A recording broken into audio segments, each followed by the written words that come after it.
안녕하세요. 청취자 여러분, 더 딥다이브입니다. 오늘은 닐 도널드 월시의 신과 나눈 이야기 시리즈 중 일부죠. 내일의 신에서 발췌한 내용을 좀 깊이 들여다볼까 합니다. 이 책에서 제시하는 새로운 영성이라는 개념, 이게 우리 현실, 특히 복잡한 정치 영역을 어떻게 바꿀 수 있다, 이렇게 말하는지 그 주장을 좀 파헤쳐보는 게 오늘의 미션입니다. 네, 안녕하세요. 이게 뭐랄까 상당히 흥미로우면서도 좀 도전적인 주제인 것 같아요. 보통은 정치와 영성 또는 종교는 좀 거리를 두어야 한다 이렇게 생각하기 쉬운데요. 이 자료는 좀 다른 이야기를 하죠. 특정 종류의 영성을 정치 과정에 통합하는 것이 왜 필요하고 또 그게 어떻게 가능하다고 보는지 그 논리를 좀 차분히 따라가 볼 필요가 있을 것 같습니다. 물론 여기서 말하는 게 특정 종교의 교리를 정치에 바로 연결하자 이런 이야기는 아니라는 점, 이걸 먼저 짚고 가는 게 좋겠네요. 네, 맞아요. 그 점이 중요하죠. 시작부터 그래서 그게 도발적인데요. 정치와 영성, 그러니까 사회의 핵심 가치라고 할 수 있겠죠. 이걸 분리하는 게 오히려 해롭다, 이런 관점을 제시해요. 특히 미국 사례를 들면서 우리가 보통 아는 정교분리 원칙, 여기에 대해서도 좀 의문을 제기하는 것 같고요. 자, 이 부분을 좀 더 자세히 들여다볼까요? 네네. 여기서 책이 명확하게 구분하는 지점을 이해하는 게 중요합니다. 그러니까 특정 교리를 막 설파하는 교회, 종교기관이죠. 이거랑 법 만들고 집행하고 국민 다스리는 국가, 즉 통치체제, 이 둘을 분리하는 건 유익하다 이렇게 분명히 말해요. 아, 그건 우리가 아는 정교분리랑 같네요. 그렇죠. 그건 일반적인 개념하고 일치하는데 이 책이 문제 삼는 건 다른 지점입니다. 한 사회의 어떤 문화적인 가치, 또 신성한 믿음들, 이건 다 합쳐서 영성이라고 본다면요. 이 영성하고 대표 뽑고 법 만드는 정치 과정 자체를 분리하는 것, 이게 해롭다는 주장인 거죠. 왜 그렇게 보는 거죠? 왜냐하면 법이라는 게 결국 그 사회가 중요하게 여기는 가치를 반영할 수밖에 없잖아요. 네, 그렇죠. 그리고 시민들은 결국 자기 양심, 그러니까 내면의 가치나 믿음에 따라서 투표하고 행동하게 되고요. 그러니까 이 둘을 딱 잘라서 분리할 수는 없다. 분리하면 오히려 문제가 생긴다. 이런 논리인 것 같습니다. 아, 흥미로운 관점이네요. 그런데 책에서는 또 미국이 이미 영성, 그러니까 그 문화적 가치나 믿음을 정치에 반영하고 있다, 이렇게 분석을 하거든요. 네, 그렇죠. 근데 그렇다면 왜 여전히 높은 범죄율이라던가 사회적 불평등 같은 문제들이 심각하다고 지적하는 걸까요? 이미 통합되어 있다면 문제가 좀 줄어야 하는 거 아닌가? 이런 생각도 드는데요.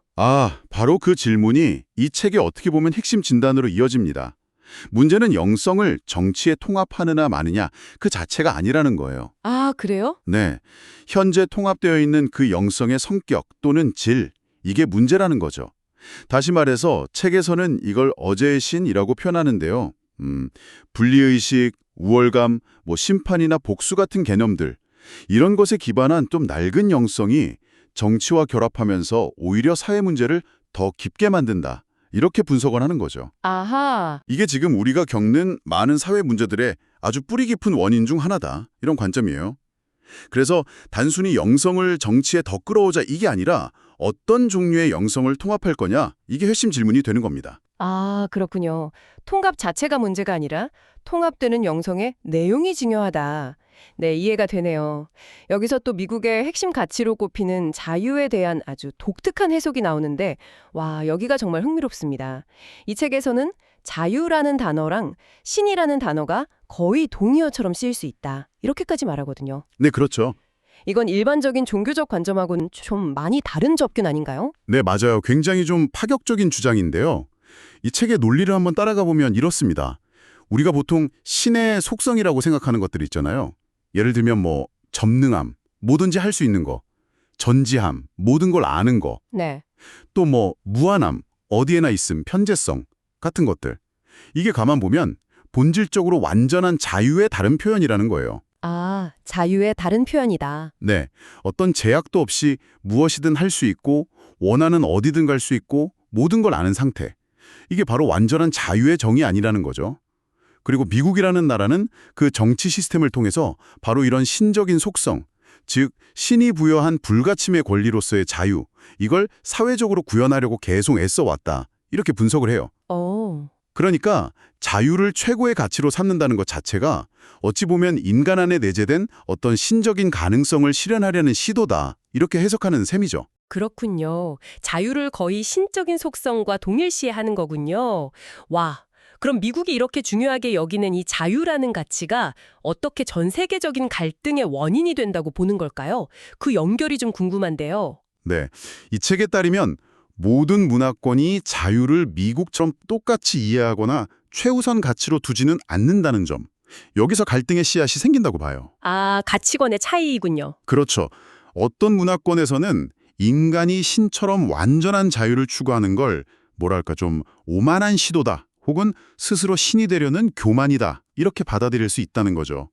예를 들어서 신 앞에서 좀 겸손해야 한다거나 아니면 개인보다는 공동체의 조화를 더 중요하게 여기는 그런 영적 가치관에서는요.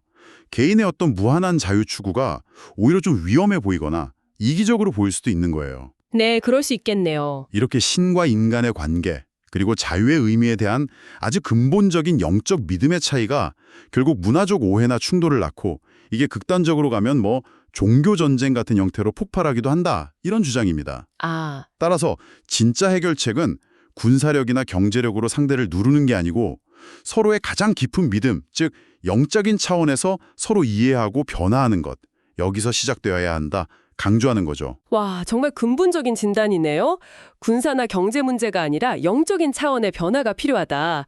자, 그렇다면 이 책이 제시하는 대안, 그 새로운 영성, 핵심은 하나됨, 원네스, 그리고 자유라고 하셨죠? 네, 맞습니다. 이게 현실 정치에 뿌리 내린다면 구체적으로 정치가 어떻게 바뀐다고 예측하는 건가요? 네.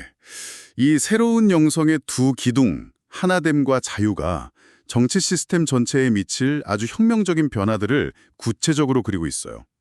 먼저 그 하나됨의 원리가 가져올 변화를 좀 보면요. 현재 정치판의 고질적인 문제잖아요. 극심한 대립과 분열. 이게 해소될 거라고 예측합니다. 아, 대립과 분열의 해소. 네. 지금은 뭐 지역, 이념, 종교 이런 거에 따라서 서로 막 다른 믿음, 다른 가치 내세우면서 계속 충돌하잖아요. 그렇죠. 그런데 인류 전체가 근본적으로 우리 모두는 하나로 연결되어 있구나 하는 깊은 인식을 공유하게 된다면 자연스럽게 조화롭고 통합적인 어떤 정치적 기준이 만들어질 수 있다. 이런 이야기입니다. 마치 뭐 제각기 다른 악보 보고 연주하던 오케스트라 단원들이 마침내 하나의 통일된 악보를 받고 아름다운 하모니를 만들어내는 것. 뭐 그런 비유를 들 수 있겠네요. 아, 비유가 좋네요. 그럼 그 하나됨이라는 인식이 민주주의가 작동하는 방식 자체에도 영향을 미친다는 건가요? 네, 그렇습니다. 바로 민주주의의 핵심 원리죠. 다수결 원칙. 여기에 대해서 아주 근본적인 질문을 던져요. 예를 들어서 51% 찬성으로 49% 반대를 누르고 뭔가 결정됐다고 할 때 이게 과연 공동체 전체에게 최선이라고 말할 수 있느냐? 이런 문제 제기죠. 아, 그러네요. 늘 그게 좀 찝찝하긴 했죠. 맞아요. 그래서 하나됨을 그냥 머리로만 아는 게 아니라 정말 체험적으로 깊이 인식하게 되면 단순히 과반수 남기는 방식 말고요. 훨씬 더 높은 수준의 합의를 추구하는 새로운 의사결정 방식이 필요해질 거다. 이렇게 주장합니다. 구체적으로 어떤 방식일까요? 투표를 하는데 그냥 과반수가 아니라 3분의 2 이상의 압도적인 지지를 얻도록 하는 방안, 이런 걸 제시해요. 3분의 2라 기준이 꽤 높네요. 네, 이게 또 대표자의 역할 변화도 가져온다고 보는데요. 지금처럼 단순히 법안 통과시키는 결정권자가 아니라 해당 이슈에 대해 깊이 연구하고 다양한 관점을 검토해서 국민 전체가 토론하고 투표할 수 있도록 최전의 안건을 발의하는 역할, 여기에 더 집중하게 될 거라고 예측합니다. 아, 발의자 역할이군요. 그렇죠.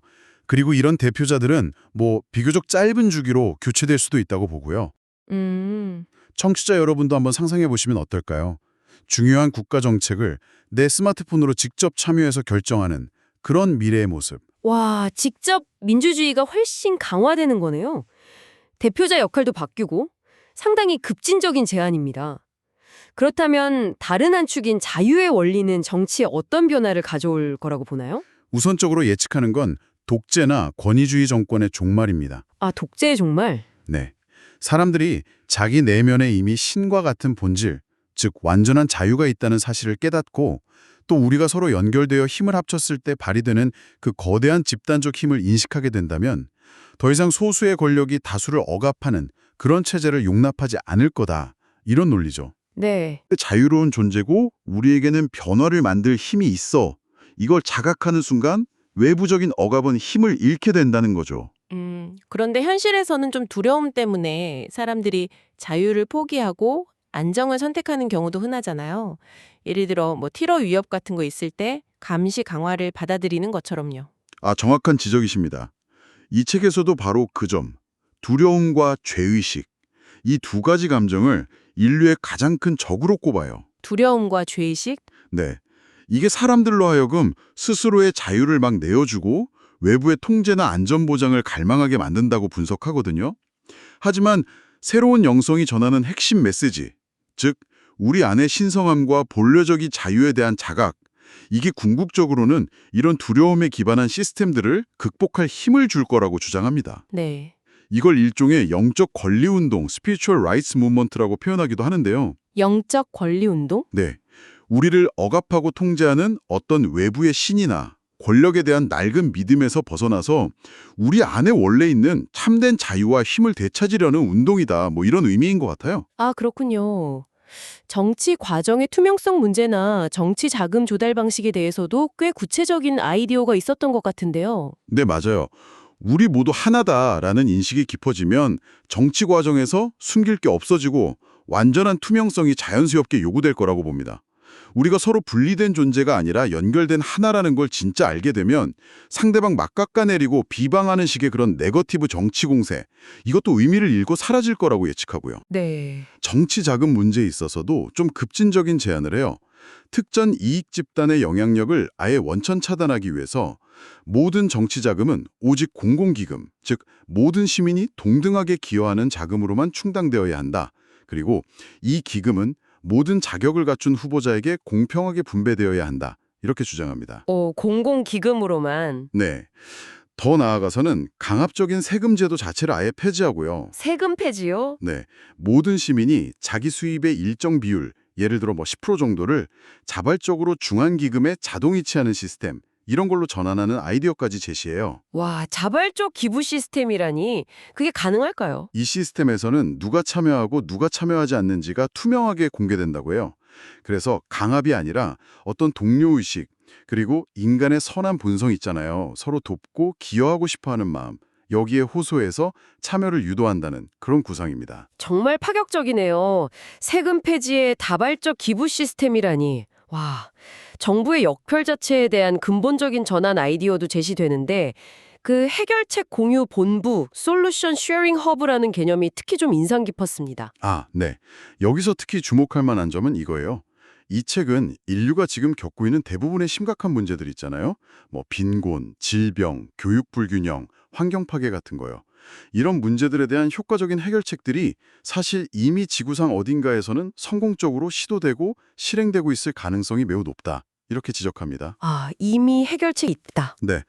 그런데 문제는 이윤 추구 논리라든가 국가 간의 경쟁 아니면 단순히 정보 공유 시스템이 없어서 이런 귀중한 해결책들이 널리 알려지거나 다른 곳에 적용되지 못하고 있다는 현실이죠. 네, 안타까운 현실이죠. 그래서 제안하는 게 바로 해결책 공유 본부라는 새로운 형태의 정부기구입니다. 이 기구의 역할은 전 세계 곳곳에서 성공적으로 작동하고 있는 그런 문제 해결 모델들을 실시간으로 추적하고 그 정보를 분석해서 가장 필요한 곳에 즉시 연결하고 공유하는 거예요. 오, 더 이상 각자 바퀴를 다시 발명하느라 시간과 자원을 낭비하지 말자는 거죠. 이건 헤이즐 핸더슨 같은 미래학자들이 말하는 문화 창조자들, 컬처럴 크리에이티브즈의 아이디어하고도 좀 맥을 같이 하는 부분이고요. 정말 혁신적인 발상이네요. 문제 해결에 집중하는 정부라니. 와, 그렇다면 비슷한 맥락에서 제시된 평화부, Department of Peace와 평화상황실, Peace Room이라는 아이디어는 구체적으로 뭔가요? 이름이 마치 군대의 전쟁 상황실을 떠올리겠는데요. 네, 정확히 그렇습니다. 군대가 전 세계의 분쟁이나 위험 요소를 실시간으로 감시하고 대응 전략 짜는 전쟁 상황실을 운영하잖아요. 네. 그것처럼 정부 안의 평화 구축의 성공 사례와 그 성공 요인들을 적극적으로 연구하고 전파하는 평화 상황실, 피스룸을 만들자는 제안입니다.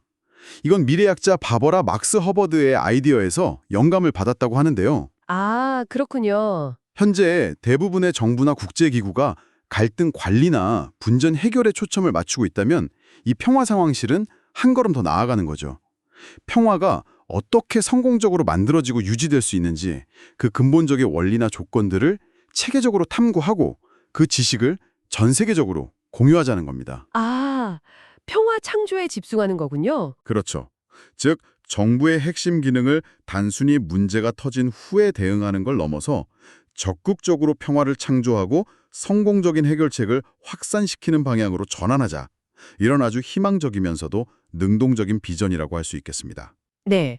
오늘 이야기를 쭉 종합해보면 이 책은 영적인 관점의 근본적인 변화, 그러니까 분리의 관점에서 하나됨의 관점으로 바뀌는 것이 단순히 개인의 내면 변화에만 그치는 게 아니라는 거네요. 우리가 세상을 운영하는 방식, 즉 정치 시스템이나 정부의 역할 자체를 얼마나 근본적으로 재구성할 수 있는지에 대한 정말 대담하고도 급진적인 청사진을 제시하고 있는 것 같습니다. 이것이 결국 우리에게 시사하는 바는 무엇일까요? 네, 이 모든 논의를 좀 더 큰 그림에서 보면 이 책이 던지는 최종 메시지는 상당히 명료한 것 같아요.